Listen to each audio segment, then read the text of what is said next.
അസ്സലാമലൈക്കും. അച്ചൂസ് ടൈമിൻ്റെ പുതിയൊരു വീഡിയോയിലേക്ക് എല്ലാവർക്കും സ്വാഗതം.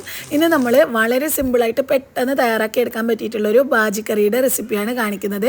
നമുക്ക് സവാള വയറ്റോ കാര്യങ്ങളോ ഒന്നുമില്ലാതെ എല്ലാം കൂടി കുക്കറിലിട്ടിട്ട് ഒന്നങ്ങ് വിസിലടിച്ചെടുക്കുന്ന നല്ല കിടിലൻ ടേസ്റ്റുള്ളൊരു കറി. അപ്പോൾ പെട്ടെന്ന് തന്നെ എങ്ങനെയാണ് ഇത് തയ്യാറാക്കി എടുക്കുന്നതെന്ന് കാണാം. ഇതിനായിട്ട് ആദ്യം തന്നെ കുക്കറിലോട്ട് കഴുകി വൃത്തിയാക്കി ഇതുപോലെ 4ആയിട്ട് കട്ട് ചെയ്തെടുത്തിട്ടുള്ള ഉരുളക്കിഴങ്ങ് മീഡിയം സൈസുള്ള 2 എടുത്തിട്ടുണ്ട് കേട്ടോ. ആ ഒരു ഉരുളക്കിഴങ്ങ് കുക്കറിലോട്ട് ഇട്ട് കൊടുക്കുക. ഇനി ഇതിലേക്ക് ഒരു ചെറിയ സൈസിലുള്ള സവാള നീളത്തിൽ കട്ട് ചെയ്തത്, ഒരല്ലി വെളുത്തുള്ളി, ഒരു ചെറിയ പീസ് ഇഞ്ചി 2-3 കഷ്ണങ്ങളാക്കി എടുത്തിട്ടുണ്ട്, അത് ഇട്ട് കൊടുക്കുക. പിന്നെ എരിവിന് ആവശ്യമായിട്ട് 2-3 പച്ചമുളകും ഒരു 3-4 കറിവേപ്പില ഇട്ട് കൊടുക്കുന്നുണ്ട്. ഇനി ഇതിലേക്ക് പൊടികളായിട്ട് മഞ്ഞൾപ്പൊടിയാണ് ചേർത്ത് കൊടുക്കുന്നത്. മറ്റുള്ള പൊടികളൊന്നും നമ്മൾ ഈ ഒരു ബാജി കറിയിൽ ചേർക്കുന്നില്ല. അതുകൊണ്ട് യെല്ലോയിഷ് കളർ നന്നായിട്ട് കിട്ടാനായിട്ട് മഞ്ഞൾപ്പൊടി കുറച്ചധികം ചേർക്കുന്നുണ്ട്.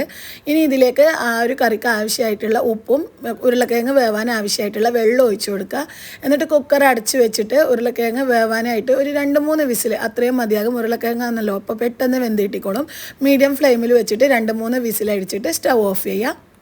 ഇത്രയും ഈസിയിൽ നമുക്ക് ഒരു കറി ഉണ്ടാക്കാൻ പറ്റില്ല. സവാള വയറ്റോ കാര്യങ്ങളോ ഒന്നുമില്ലാതെ ഒരുപാട് വെജിറ്റബിൾസ് കട്ട് ചെയ്യുകയോ ഒന്നും ചെയ്യാതെ നമുക്ക് വളരെ സിമ്പിളായിട്ട് പെട്ടെന്ന് ഉണ്ടാക്കിയെടുക്കാൻ പറ്റിയിട്ടുള്ള നല്ല അടിപൊളി ടേസ്റ്റുള്ളൊരു ബാജി കറിയുടെ റെസിപ്പിയാണിത്.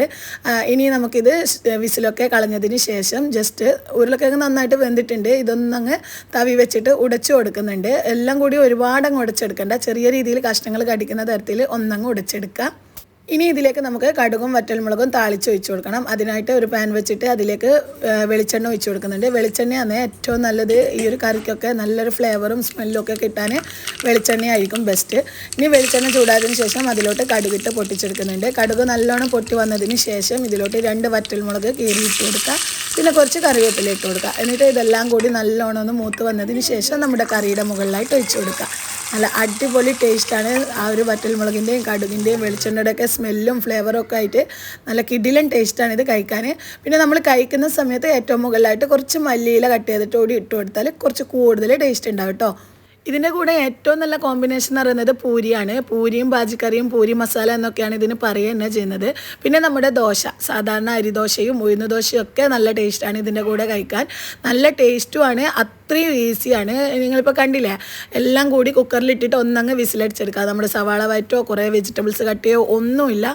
വളരെ സിമ്പിളായിട്ട് കിടിലൻ ടേസ്റ്റിൽ ഉണ്ടാക്കിയെടുക്കാൻ പറ്റിയിട്ടുള്ളൊരു കറിയുടെ റെസിപ്പിയാണിത്. അധിക പേർക്കും അറിയാവുന്ന തന്നെയായിരിക്കും ബാജിക്കറി. എന്നാലും അറിയാത്ത ആരെങ്കിലും ഉണ്ടെന്നുണ്ടെങ്കിൽ ഉറപ്പായിട്ടും ഇതൊന്ന് ഉണ്ടാക്കി നോക്കുക. എന്നിട്ട് മറക്കാതെ ഇഷ്ടപ്പെട്ടിട്ടുണ്ടെങ്കിൽ ലൈക്ക് ചെയ്യുക, ഫ്രണ്ട്സിനും റിലേറ്റീവ്സിനും ഒക്കെ ഷെയർ ചെയ്ത് കൊടുക്കുക. നമ്മുടെ ചാനൽ സബ്സ്ക്രൈബ് ചെയ്യുക. ഇൻഷാ അല്ലാഹ് പുതിയൊരു വീഡിയോ ആയിട്ട് വീണ്ടും വരുന്നത് വരെ അസ്സലാമു അലൈക്കും.